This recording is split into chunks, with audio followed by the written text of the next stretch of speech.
Ladies and gentlemen, for our final thoughts, next steps, and call to action, please welcome moderator Yana Kokoris, Program Officer for How Housing Matters to Families and Communities, the John D. and Kathleen T. MacArthur Foundation.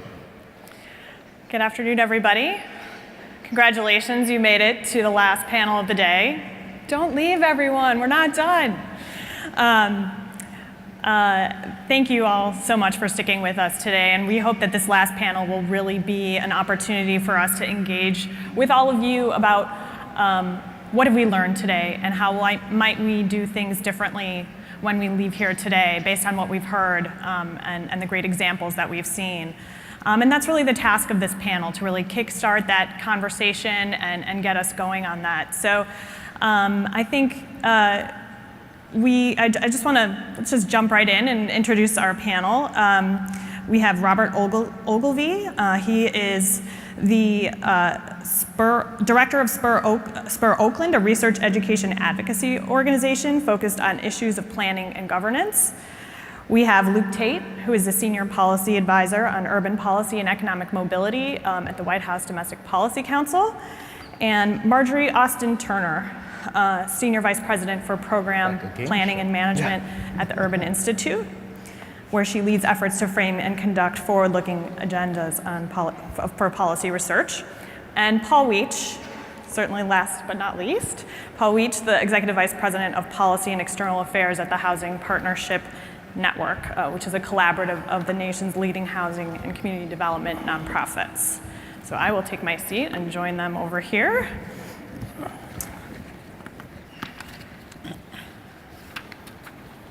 So one of the goals of today's conference was to use the foundation that research provides to start a conversation about how we can move policy and practice forward. Marge, given your strong experience in this area, what can you share with us about how research can do this more often and more organically? So that's a challenge that we at the Urban Institute think about a lot. Because it's one thing to do fantastic research, even fantastic research that has applicability to policy and practice, but you can't just kind of throw it out there and think that it's going to reach the people who need it in terms and at a time when they can actually make use of it.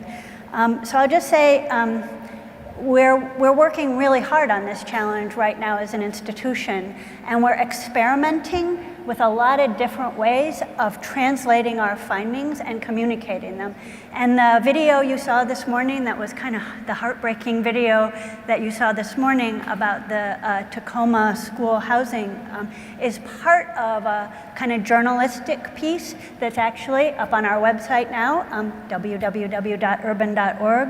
And it's an example of this kind of experimentation that we're doing with different kinds of products. And I think one aspect of the challenge for researchers is to be willing to really engage with policymakers and practitioners regularly and routinely, to listen and find out what are the questions that they're asking and what kinds of evidence would be helpful to them. So you're not trying to produce the answer they wanted, but you're trying to answer the question that they were asking. And when you're doing this really well, you're actually beginning to anticipate the questions that they might be asking, and then the research that you're doing can begin to assemble the evidence that can answer those questions at the time they need it. I also want to suggest that to be helpful in this regard, researchers have to be brave and essentially have to be willing to take a little bit of a risk. For those of us who spend our careers in research, there's a tendency to be overcautious. We never have the whole answer. We never have all the evidence. We really are rarely in a position to make a definitive recommendation. But if we're not willing to say, okay, based on what we know now, this is what I would recommend that you try next. If we're not willing to go out on that limb, then we're not going to be very helpful, and pretty soon the practitioners and policymakers are going to stop asking us for help because we're not providing it.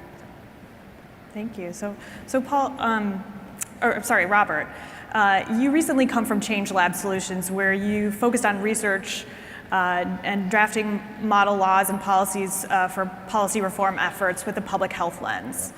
Can you talk about how you've operationalized research to advance housing policies and programs to work in concert with health and education and towards healthier communities and better educated individuals and families?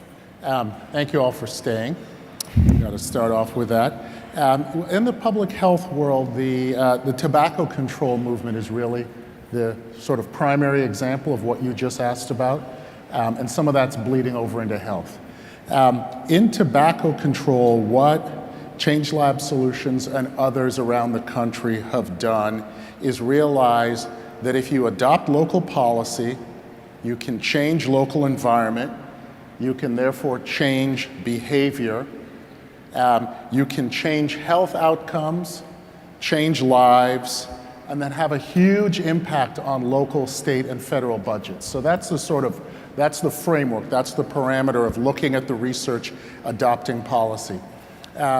In the housing work, what they're looking at now is the fact that in a lot of low-income neighborhoods with substandard housing, because of mold and other airborne matter, you have very high rates of asthma, as you all know, which leads to high school absenteeism, which in the states where the schools are funded on average daily attendance leads to lower funding to the schools in those neighborhoods, which then creates a vicious circle where the children who live in those neighborhoods have lower performing schools, in part because of their health status, which had nothing to do with them, but had a lot to do with their environment.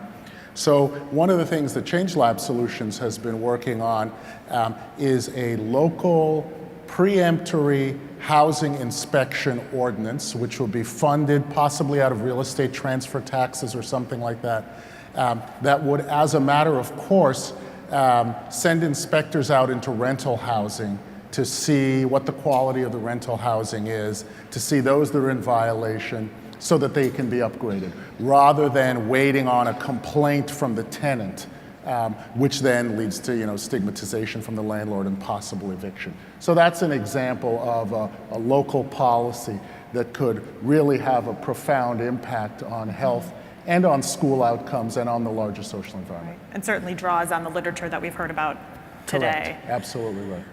Paul, a similar question to you. How do you and your members look to evidence to drive your work? Thanks, Yana. So at the core of this organization I work for, so the Housing Partnership Network is a business collaboration of 100 of the strongest nonprofits in America. And at the core of our organizing principle is peer exchange. We bring the members together. The senior leadership of all these organizations come together around common problems and innovations and problem solving. And through that peer exchange, they disseminate those innovations back out into their networks. Each one of these high-performing organizations is already interfacing with their healthcare systems, their elderly care systems, their service delivery systems in local areas. And so their learnings from practice are brought back to the network and then disseminated in that way. Mm-hmm. So it's research that your folks are doing to drive their practice. In this case, I think it's more often the research that's born of practice, of programs that have been put in place to say do after-school programs for the kids in their buildings to help them get better educational outcomes that they refine and improve over the years based on outcomes that they're measuring. And then they share those with the broader network and go back out. Listening to your question, one of the things we could do better is to link up better with the Marge Turners of the world to get her learnings into that setting, into that peer exchange, so that's disseminated better. I heard Dr. Coley earlier say that she was embracing practice in these small innovations as a way to move forward, but to get the research there early so we can collect the data, do the monitoring, continue to refine best practices based both on experience and research.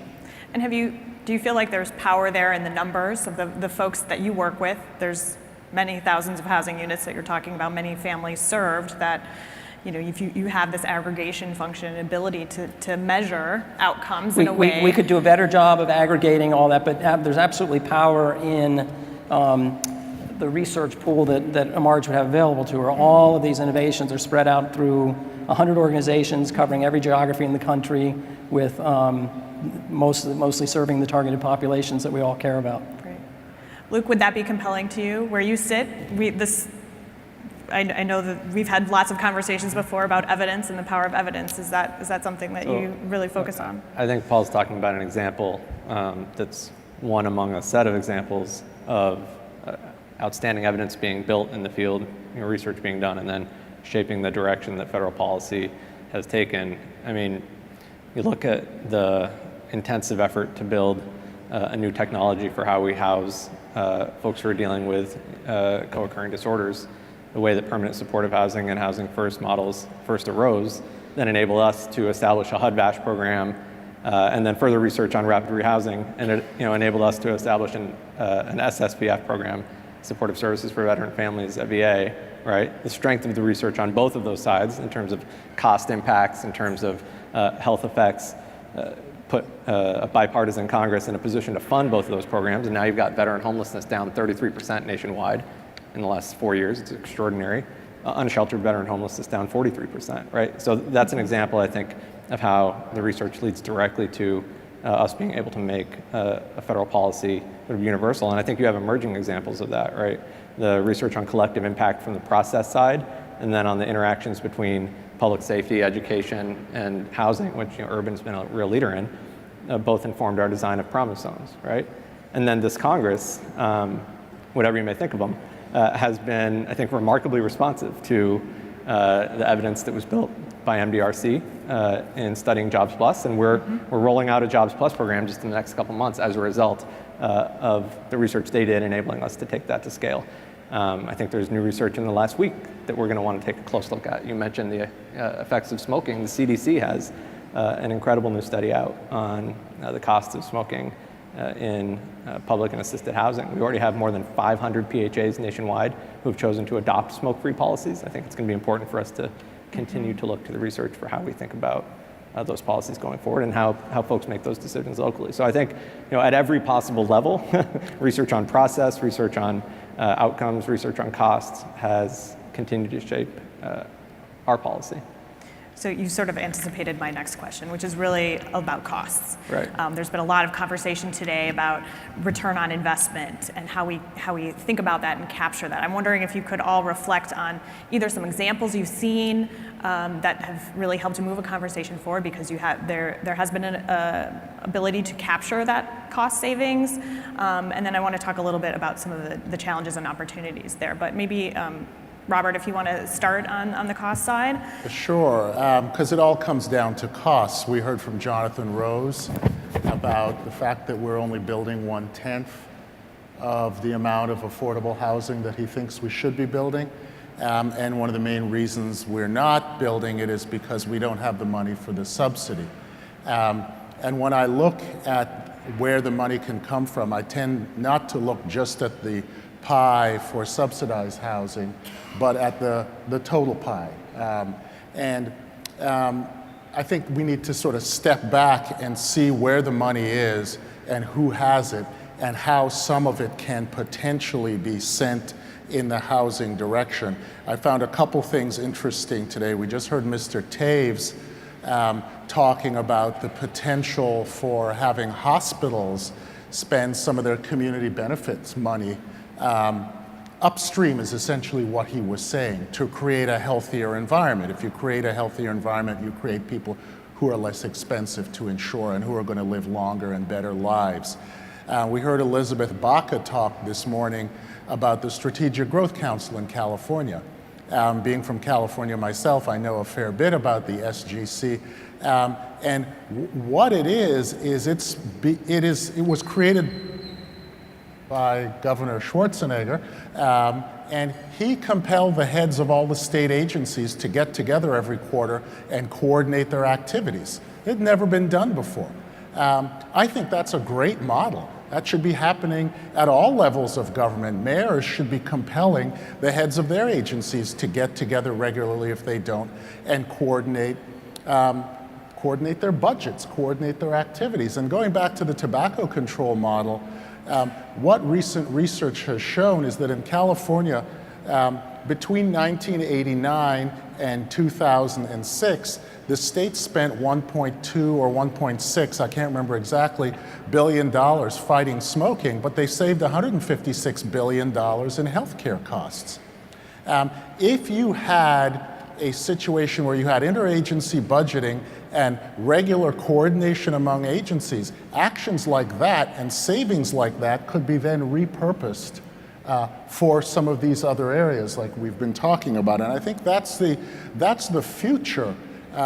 If local, regional, and state governments can figure out how to do that, that's where it's going to come from, because God knows we're not going to get Americans to vote for more taxes or a larger public sector share of the pie. So that's where it needs to come. One more thing. I think we also see a lot of private money being spent now on what used to be considered sort of public sector areas. So in San Francisco, where I live, our public transit system has been recognized as not to serve the regional needs. So a lot of the big companies, Google, Facebook, Genentech, and so on, spend millions and millions of dollars a year on effectively creating their own parallel transportation systems for their employees to get them around the region. I just read that Genentech has 56 bus routes in the San Francisco Bay Area that carry 6,000 people a day. That is happening because they've given up working with the public system because they don't feel that there's a way for them to be able to have the sort of impact that they need to have.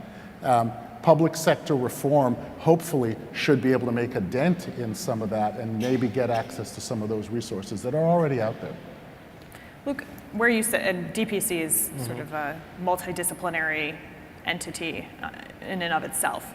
But do you see some more of this interagency budgeting or collaboration in that way at the federal level in our future? Yeah, look, there's no question we've got to do a better job across, I think, the administration and Congress of acknowledging, accounting for, and eventually scoring the extraordinary savings that we see in one large account when we make relatively modest investments in evidence-based practices in, for example, housing chronically homeless folks or helping delay a nursing home institutionalization through some of the efforts that were talked about earlier today. I think the Vermont SASH example is sort of the best evidence we have right now, the best numbers we have. We need to be able to see numbers like that nationwide. But we also need to think of costs, particularly housing costs, not just in terms of what we're putting in, but what's impacting those costs. I'm certain that many of the nominally progressive communities across the country who have erected massive local barriers to housing development haven't done a good enough job of grappling with the really quite anti-progressive cumulative impacts of those barriers, the extent to which they're driving up rental and housing costs for working families, preventing people from being able to move to some of the metros that have the hottest job markets right now, but also some of the highest housing costs. And so I think we've got to look at the cost side, certainly at the federal level, but also take seriously the impact that local regulatory regimes are having on our ability for housing supply to respond more elastically in areas that already have good schools, already have healthy environments, already have all the things that we are trying to artificially tie together, or intentionally, if not artificially, tie together in places where they're lacking. And Paul, are some of your groups fighting that fight on the ground? They fight the fight every day. I had three examples that came to mind when you said reducing costs. Two that come out of our network collaboration in terms of practice, the ways losing costs, and then one in the policy realm that we've been pushing. But what's the linkage here is that in many of the cases, our members who want to provide services or are providing service to their residents are always looking for how you pay for that. And so one of the keys for reducing the cost of the housing side of the business is it frees up the resources that our members would use to hire service coordinators to create the linkages with the other systems. So my three best examples of how we're looking at the cost side are, one, we created a property and casualty insurance company that our members invested in, and the Housing Partnership Network manages for our members. And that came directly after the spike in premiums, insurance premiums after 9/11. All the property and casualty insurance premiums around the country went up precipitously. Our members looked at their buildings, saw that the risks hadn't changed at all. And so we created a captive insurance company that allows them to control and manage their premiums on the property and casualty. The second thing is that we have brought these 100 members together, and well, not all are participating in it, and created a group buying service, and using the power of aggregation and collaboration to lower the cost of purchases like rugs and paint and windows whenever there's a turn on a multifamily property, and that lowers their costs in terms of procurement and acquisitions. But more on a bigger, massive scale, we are also been advocating with the government to allow our organizations to manage their portfolios of properties as a portfolio of properties. There's a great deal of inefficiency in the system because each property has its own subsidy contract, each property has its own financial reports to HUD, each property has its own audit. We did an analysis to tie across the different sectors represented here of 11 projects owned by Action Housing in Pittsburgh, where they had to do a single audit on each one of those properties, and each one of those audits cost them 16 grand. But the auditor said for a single audit, he could do it for 16, I did it wrong, 6,000 each per property, 16 grand to do them all at once, and a savings of more than $50,000 a year that could go back into the services that the people with disabilities who live in those properties could use.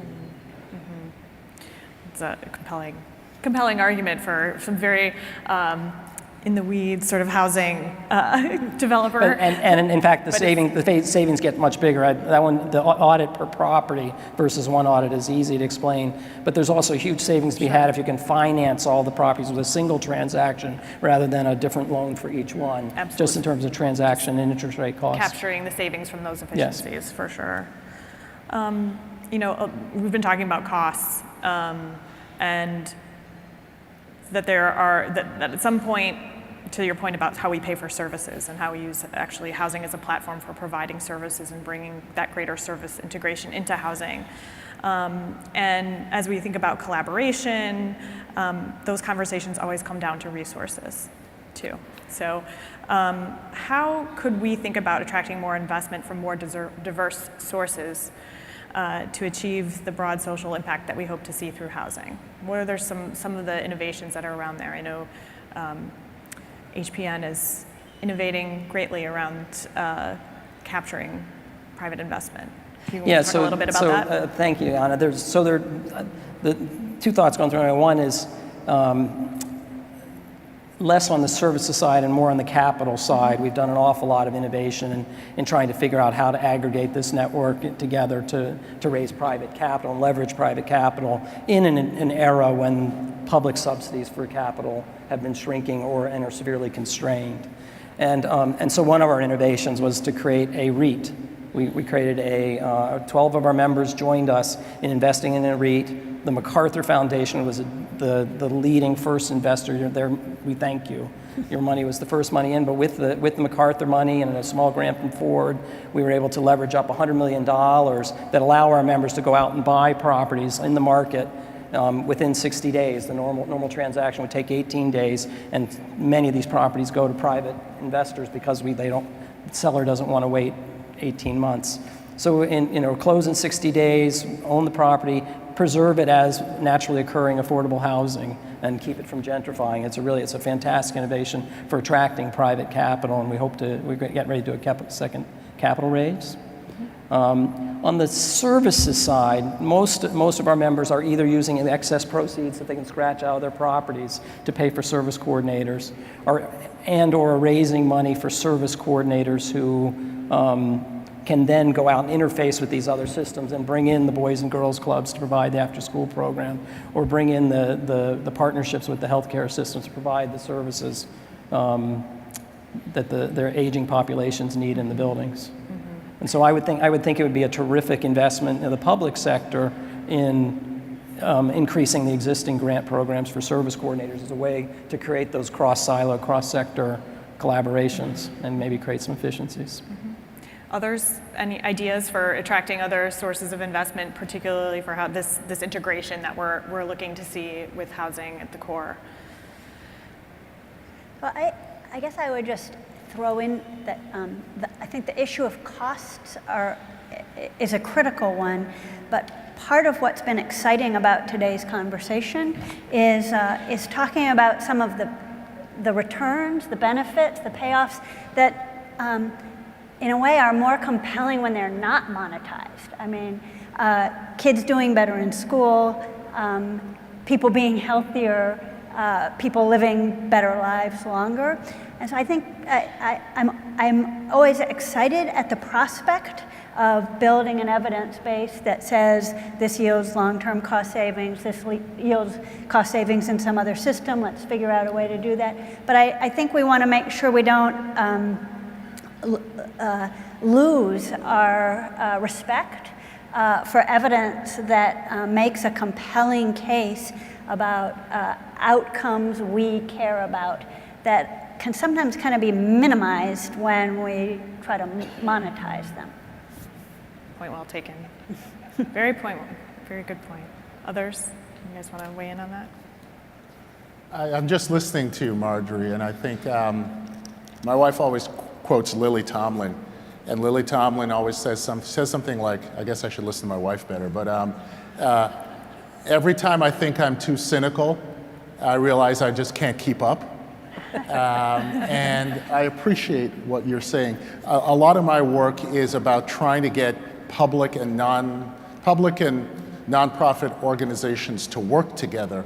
And I keep coming back to not just costs, but helping them see that through collaboration, they don't only achieve a social good, but they do their core business better. And a lot of times, that revolves around writing some sort of memorandum of understanding or something like that. It's almost like marriage counseling, and creating sort of procedural ways of them working together over a long term and resolving differences that will come up, and then they can start to go forward. It's often those sort of simple things that they have not developed the routine of working together, so they don't do it. And I think there's a lot, going back to the policy question that you kicked off for me, Jana, I think a lot goes into that, and there's a lot that can be done there to help grease those wheels of cooperation. Luke, did you want to weigh in? No, I was just thinking about something, so go ahead. Okay, well, I have another question for you anyway, so, which is, we're at sort of the fourth quarter of this administration, to use a football analogy. We're in football season. Hopefully Kirk Cousins is not our quarterback. Right.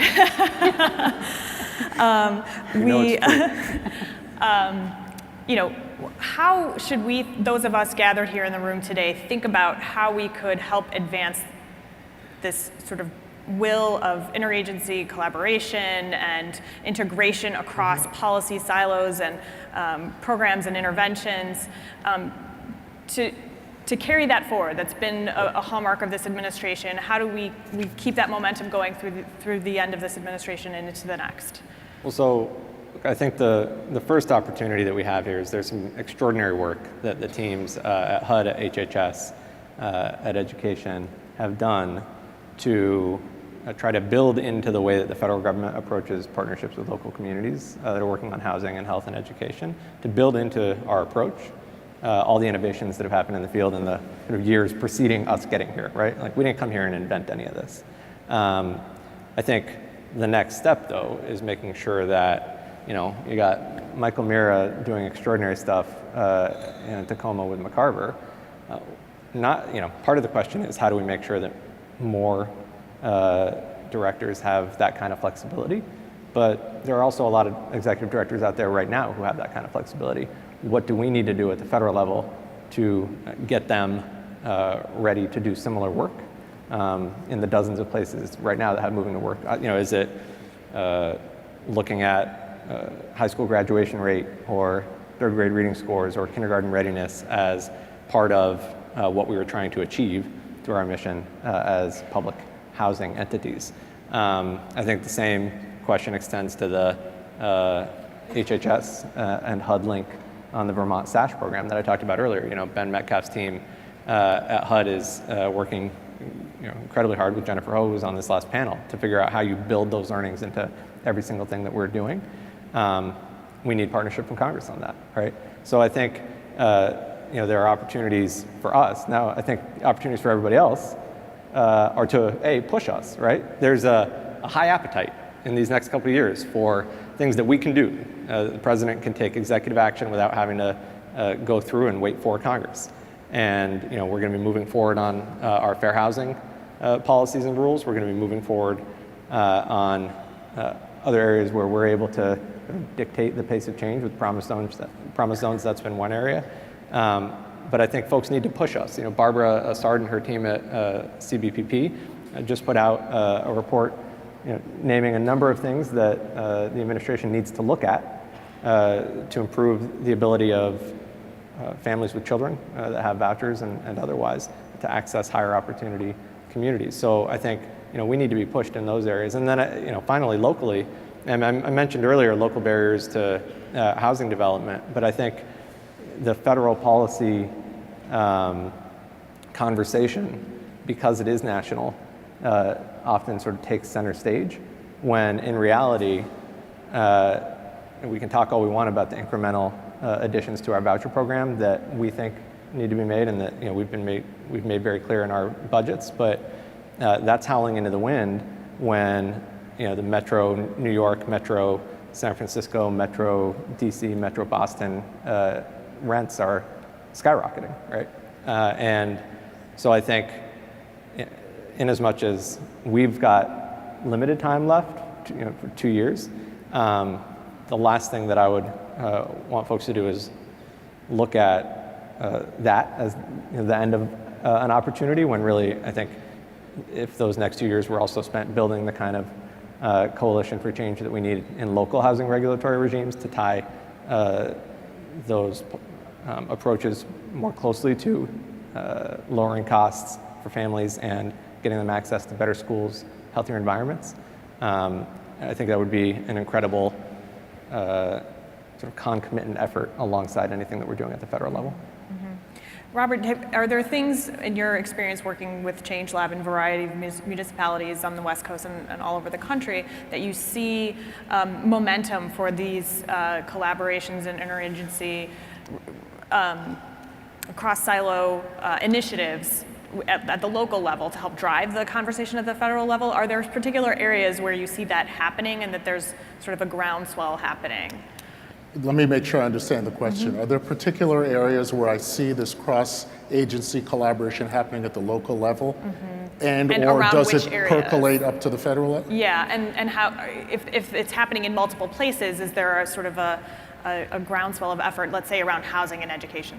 I'm not saying that's what it is, but that may be an area where you see in a lot of different places around the country that there's a momentum that could help advance the conversation at the national level. So I used to do, and we'll probably still will be doing a lot of work on the intersection between schools and recreation, partnerships between schools and YMCAs or parks and recreation. In a lot of places in the country, building those partnerships is a real challenge. But in many other places, it's just a matter of course. They don't see it as a challenge at all because they've never had the option to do anything else. They've never had enough resources for any one of those particular sectors to go it alone.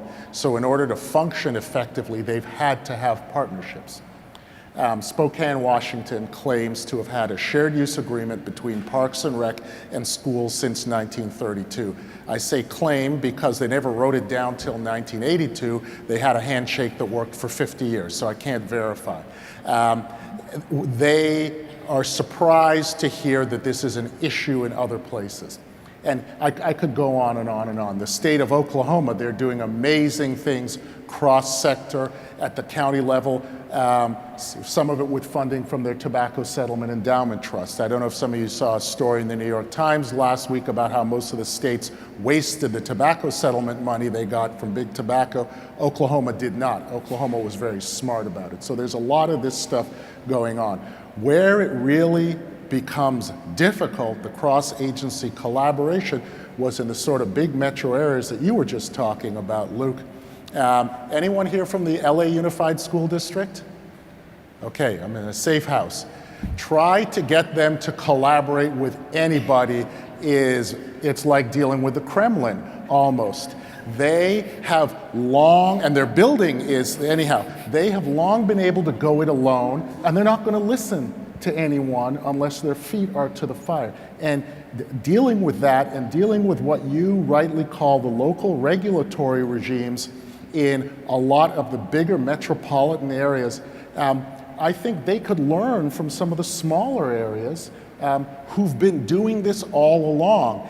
And I think that's who the federal government, I think, can start to listen to. One of my competitor agencies, PolicyLink, they're a great organization. They're out of Oakland also.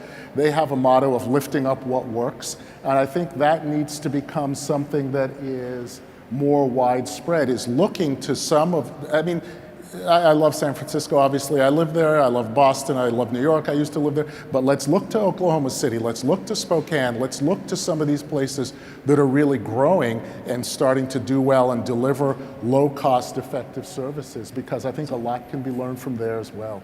So Yana, I really love where this conversation's going, because one of the points I came to make today is that, you know, amongst our 100 members, there are all these fabulous collaborations going on at the local level along the lines of what you just talked about. And one of the ideas that we've had that we haven't done a lot to push or formalize advocacy around was asking the administration to take the Promise Zones concept, which is recognizing these large-scale collaborations in 5 places a year, and expand it to 30 a year or 40 a year, and give greater recognition to the kinds of behaviors, partnerships, activities that we're talking about, and elevate the practice to a place where it becomes a model for other places in the country that potentially influences the Congress to embrace strategies and policy change to do this. And that's why I would answer your question, is that we've got to just give more visibility to the great practices out there already. Well, in that spirit, I think it was one of our goals today to lift up some of these examples. And we're going to do something a little bit different with the question and answer period for this panel. Instead of taking your questions, I'm going to pose this question to the panel now. But what I want you all to think about and ask you to share once we hear from all the panelists, what are some of the things that you heard today that surprised you, or that will lead you to do something different, or reach out to someone who you may not have reached out to forge a collaboration with your local school district or your local hospital. Think about that, and I will open it up for questions in a few minutes once we hear from our panelists. So to you all, is there one thing from today's discussion that struck you, or that particularly hit home in a way that hadn't before for you? And how might that insight apply to your current efforts? Marjorie, you want to start? So for me, it was a real pleasure and a little bit of a surprise to hear, I think in every panel, from the practitioner participant, a real hunger for data. We need the data, and we need the data from across the systems we're dealing with in order to diagnose the situation that we're working on, in order to assess the effectiveness of our work, and essentially in order to enter into this kind of continuous improvement feedback loop that you were talking about, that also happens at a larger scale. You know, as a researcher, it's always really cool to hear the non-researchers saying we need more data. And I think this is a an example of a real opportunity for researchers who are willing to come out of their comfort zone and engage in a real hands-on way with practitioners and policymakers, especially at a very local level. There's a sort of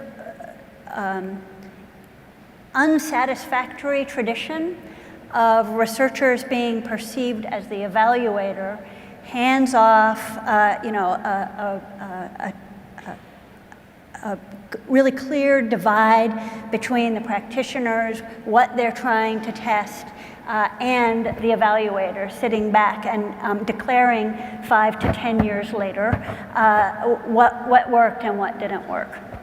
And I think instead, we're now beginning to see some really exciting partnerships where sometimes the researcher has some insights from past research and says, you might want to try this. But wherever the insight came from, you have practitioners and researchers working together, making good, rigorous use of the data and giving honest answers to hard questions about what's working and what's not, and revising the practice in real time based on evidence. And I think that model holds tremendous promise. I thought we saw sort of examples of that working all over the course of the day. It yields a very different kind of evidence about what works than a traditional random control trial, hands-off kind of evaluation. Great. Thanks. Luke, do you want to go next? So 2 things that stood out to me, and I think I've touched on both of them a little bit. One is the work that's happening in Tacoma and McCarver, and the central question to me is just what can we do to make sure that more executive directors who have that same flexibility, have the partnership and knowledge sharing that they need to achieve some of the same outcomes that Michael is achieving. The other thing is just actually from the last panel, reflecting on costs and how we account for them. There is no question that we are failing right now to fully account for, and certainly failing to score, the impact of evidence-based interventions that are housing the chronically homeless and preventing folks who are elderly from ending up in an institutional setting where their health outcomes are worse and the costs are a lot higher. So I think if anything today was a reminder that we need to redouble our efforts to sit down with some green eye shades and people who wear them and do everything that we can to unlock the investment that would flow from a better understanding of the cost impacts and the quality of life impacts. Great. Robert? A couple things that stood out. Not saying I didn't know some of them before, but the real need for funds. How people, they're good models all around the country, but don't have the resources to really bring them to scale. Another thing that stood out is one of the reasons why they don't have the resources is because of perverse incentives that exists either in their area of work, their sector of the economy, or in related sectors that then serve as some sort of a blockage. And then the third thing is the real hunger for ways to get around or reconfigure those perverse incentives. I think that if we can deal with some of that, we can unleash a lot of creativity and a lot of resources to potentially deal with some of the issues we've been talking about. Well, and I think we've heard a lot of creativity from our various case studies that have grounded it, so I think there's real hope for that. So at the risk of trying to flatter my moderator here, my takeaway from today is how far we've come on this conversation in just the 12 months.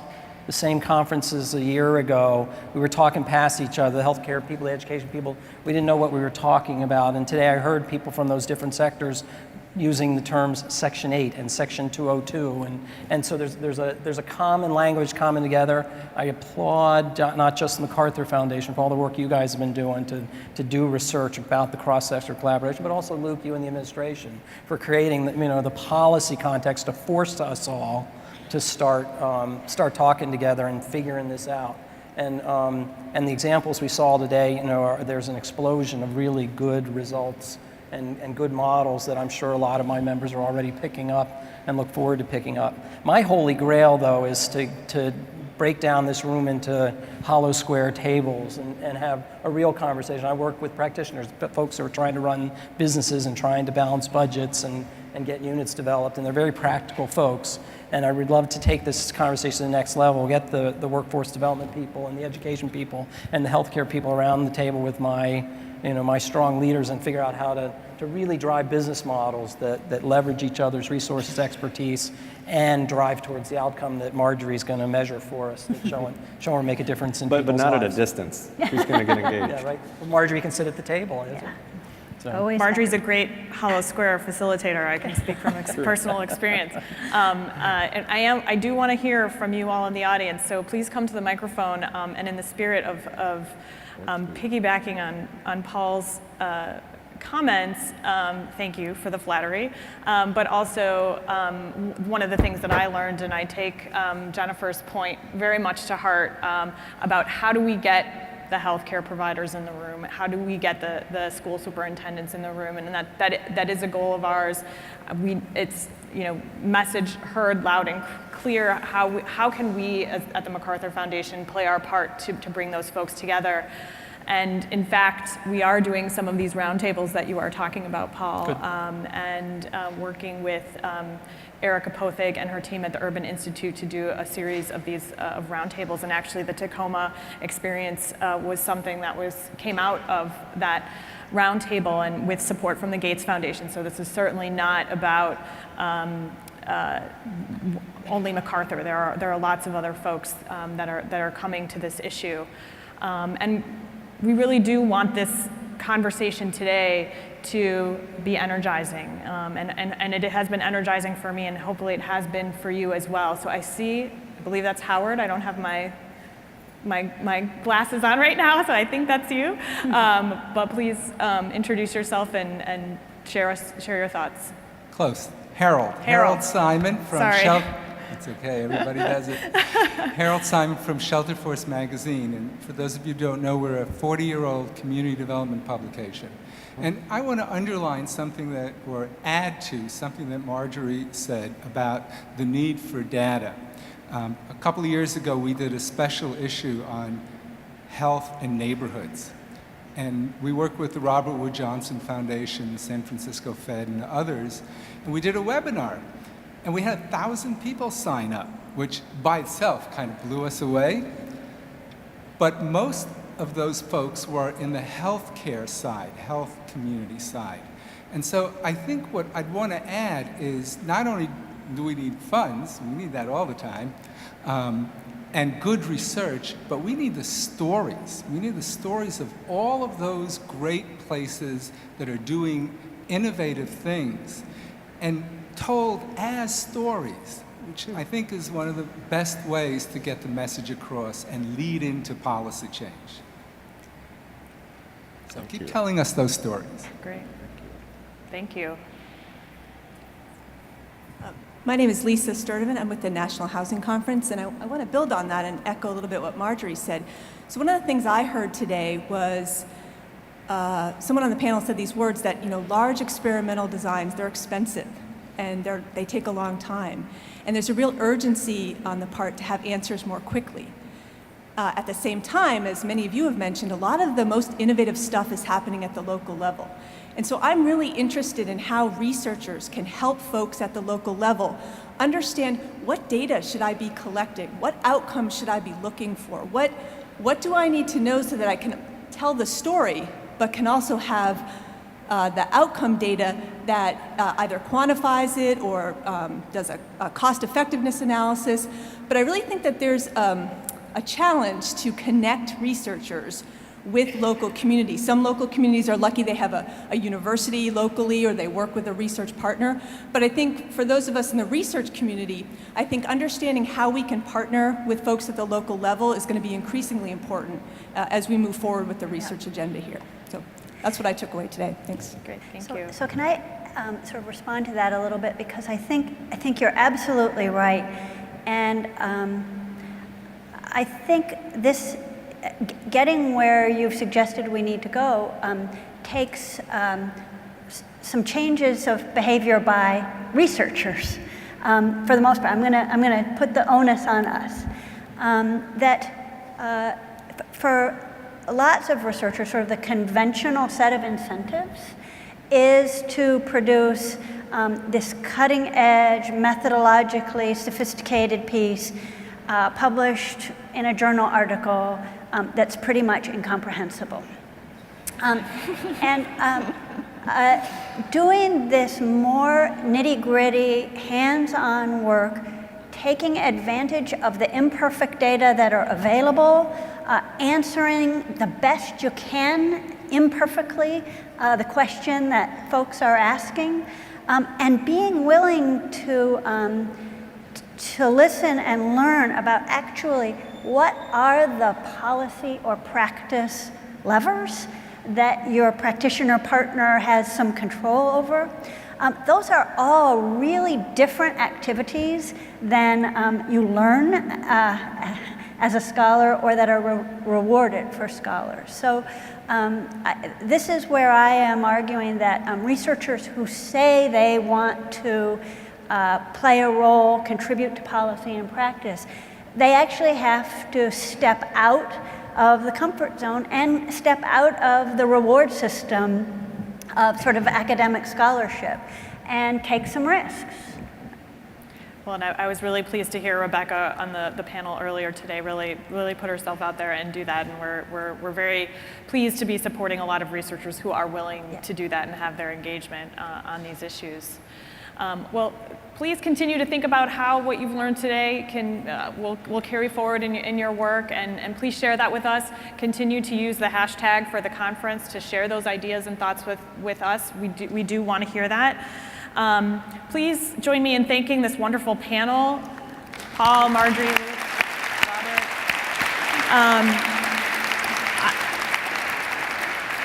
I really want to thank, again, our partners in this endeavor, Katya Zelyat and Aliyah Reich from the National Building Museum, Lynn Ross and Rochelle Levitt from HUD PDNR, and Maya Brennan, formerly of the National Housing Conference, and the team at the National Housing Conference. Maya is now at the ULI Terwilliger Center for Housing, and we're another partner of ours, so we're very excited that we have so many partners that we've engaged with, whether it's been through our research or our housing preservation efforts over the years, and are very excited. Thank you for staying till the very end. Just another public service announcement, the exhibits, House and Home and Designing for Disaster, the National Building Museum exhibits, are open and available to you to visit until 6 o'clock today. If you have any energy left, I highly recommend both of them. So thank you all again for attending, and thank you to all of our moderators and panelists throughout the day. Thank you so much.